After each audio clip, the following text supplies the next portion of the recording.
Soket banyak lubang bulat ni, nama dia soket alir, keluar 15 ampere. Soket ni lagi power dari soket yang ada lubang 4 segi tu. Soket yang lubang 4 segi tu hanya boleh carry arus 13A je. Tapi yang ni boleh 15A.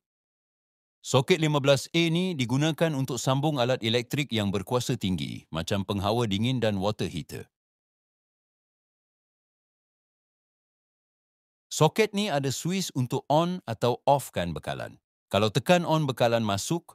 Kalau tekan off, bekalan akan putus.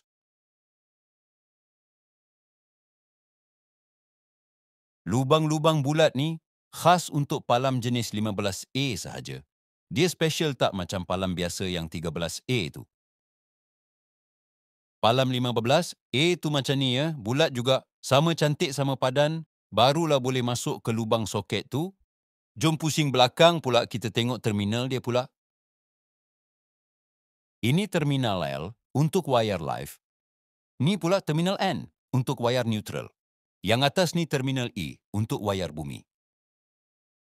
Ni pula skru-skru terminal. Nak masukkan wayar kena longgarkan skru-skru ni, baru wayar boleh masuk. Lepas tu ketatkan skru ni supaya wayar tak tercabut dah. Soket alir keluar 15 ini. Ada banyak jenis dan jenama, tapi konsep asas dia tetap sama je.